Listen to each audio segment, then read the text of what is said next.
This is a day I've been looking forward to for 2.5 years.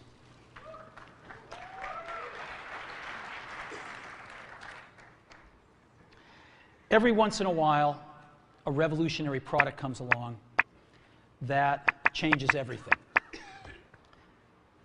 And Apple has been, well, first of all, one's very fortunate if you get to work on just one of these in your career. Apple's been very fortunate. It's been able to introduce a few of these into the world. In 1984, we introduced the Macintosh. It didn't just change Apple, it changed the whole computer industry.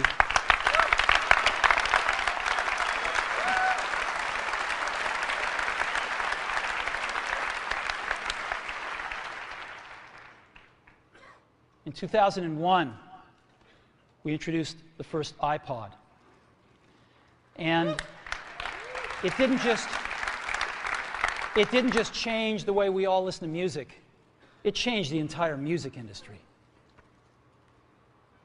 Well, today, we're introducing 3 revolutionary products of this class. The first one is a widescreen iPod with touch controls.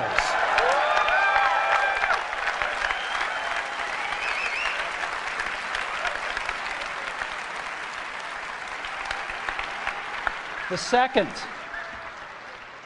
is a revolutionary mobile phone.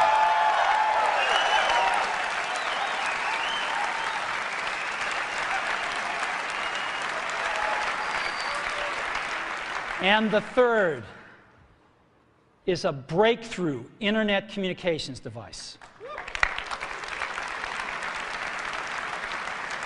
So, 3 things: a widescreen iPod with touch controls, a revolutionary mobile phone, and a breakthrough internet communications device. An iPod, a phone, and an internet communicator. An iPod, a phone. Are you getting it? These are not 3 separate devices. This is one device. And we are calling it iPhone. Today, Apple is going to reinvent the phone. And here it is.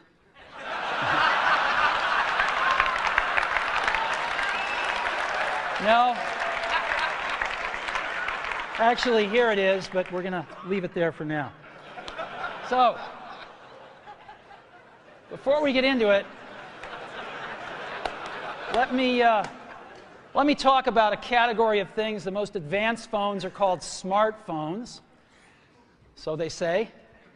And they typically combine a phone plus some email capability, plus they say it's the internet, sort of the baby internet, into one device, and they all have these plastic little keyboards on them. And the problem is that they're not so smart, and they're not so easy to use. So if you kind of make a Business School 101 graph of the smart axis and the easy to use axis, phones, regular cell phones are kind of right there. They're not so smart, and they're not so easy to use. But smartphones are definitely a little smarter, but they actually are harder to use. They're really complicated. Just for the basic stuff, people have a hard time figuring out how to use them. Well, we don't want to do either one of these things. What we want to do is make a leapfrog product that is way smarter than any mobile device has ever been and super easy to use. This is what iPhone is. Okay?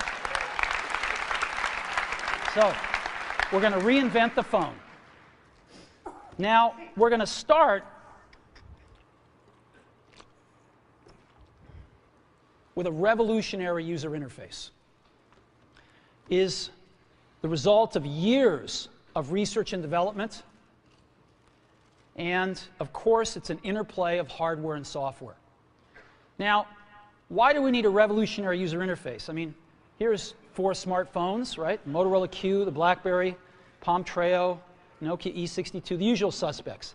And what's wrong with their user interfaces? Well, the problem with them is really sort of in the bottom 40 there. It's this stuff right here.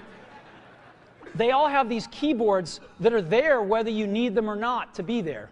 And they all have these control buttons that are fixed in plastic and are the same for every application. Well, every application wants a slightly different user interface, a slightly optimized set of buttons just for it.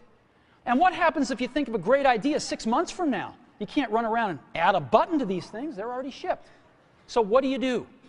It doesn't work because the buttons and the controls can't change. They can't change for each application, and they can't change down the road if you think of another great idea you want to add to this product.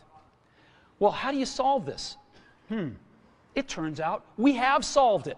We solved it in computers 20 years ago. We solved it with a bitmap screen that could display anything we want, put any user interface up, and a pointing device. We solved it with the mouse, right? We solved this problem. So how are we going to take this to a mobile device? Well, what we're going to do is get rid of all these buttons and just make a giant screen. A giant screen. Now, how are we going to communicate this? We don't want to carry around a mouse, right? So what are we going to do? Oh, a stylus, right? We're going to use a stylus. No. No. Who wants a stylus? You have to get them and put them away and you lose them. Yuck. Nobody wants a stylus. So let's not use a stylus.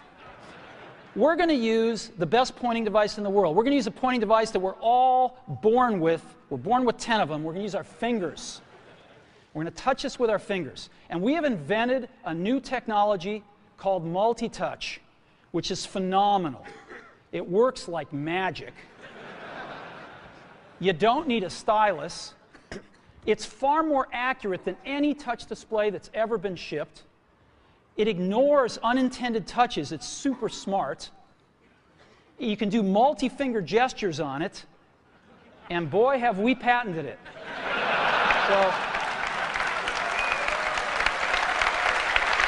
So, we've been very lucky to have brought a few revolutionary user interfaces to the market in our time. First was the mouse. The second was the click wheel. And now we're going to bring multi-touch to the market. And each of these revolutionary user interfaces has made possible a revolutionary product. The Mac, the iPod, and now the iPhone. So, a revolutionary user interface. We're going to build on top of that with software. Now, software on mobile phones is like, it's like baby software. It's not so powerful. And today, we're going to show you a software breakthrough. Software that's at least 5 years ahead of what's on any other phone. Now, how do we do this? Well, we start with a strong foundation. iPhone runs OS 10. Now,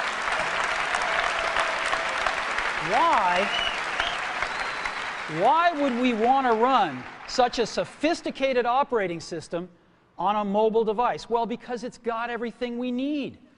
It's got multitasking. It's got the best networking. It already knows how to power manage. We've been doing this on mobile computers for years. It's got awesome security. And to write apps, it's got everything from Cocoa and the graphics, and it's got core animation built in, and it's got the audio and video that OS X is famous for. It's got all the stuff we want, and it's built right in to iPhone. And that has let us create desktop-class applications and networking, right? Not the crippled stuff that you find on most phones. This is real desktop-class applications. Now, you know, one of the pioneers of our industry, Alan Kay, has had a lot of great quotes throughout the years. And I ran across one of them recently that explains how we look at this, explains why we go about doing things the way we do, because we love software. And here's the quote. people who are really serious about software should make their own hardware. You know? Alan said this 30 years ago, and this is how we feel about it. And so we're bringing breakthrough software to a mobile device for the first time. It's 5 years ahead of anything on any other phone. The second thing we're doing is we're learning from the iPod, syncing with iTunes. You know, we're going to ship our 100 millionth iPod this year, and that's tens of millions of people that know how to sync these devices with their PCs or Mac and sync all of their media right onto their iPod, right? So you just drop your iPod in, and it automatically syncs. You're going to do the same thing with iPhone. It automatically syncs to your PC or Mac right through iTunes. And iTunes is going to sync all your media onto your iPhone, your music, your audiobooks, podcasts, movies, TV shows, music videos, but it also syncs a ton of data. Your contacts, your calendars, and your photos, which you can get on your iPod today, your notes, your bookmarks from your web browser, your email accounts, your whole email setup, all that stuff can be moved over to iPhone completely automatically. It's really nice. And we do it through iTunes. Again, you go to iTunes and you set it up, just like you'd set up an iPod or an Apple TV. And you set up what you want synced to your iPhone. And it's just like an iPod. Charge and sync. So sync with iTunes. Third thing I want to talk about a little is design. We've designed something wonderful for your hand. Just wonderful. And this is what it looks like. It's got a 3.5-inch screen on it. It's really big. And it's the highest resolution screen we've ever shipped. It's 160 pixels per inch. Highest we've ever shipped. It's gorgeous. And on the front, there's only one button down there. We call it the home button. It takes you home from wherever you are. And that's it. Let's take a look at the side. It's really thin.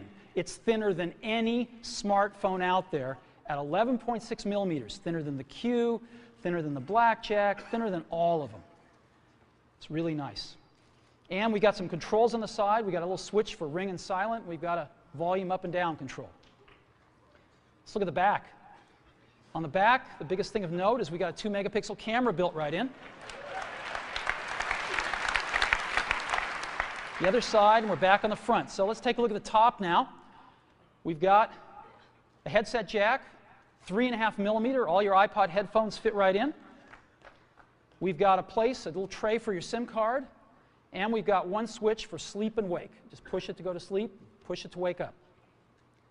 Let's take a look at the bottom. We've got a speaker, we've got a microphone, and we've got our 30-pin iPod connector. So that's the bottom.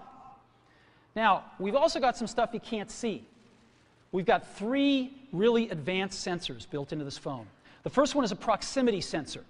It senses when physical objects get close. So when you bring iPhone up to your ear to take a phone call, it turns off the display and it turns off the touch sensor instantly.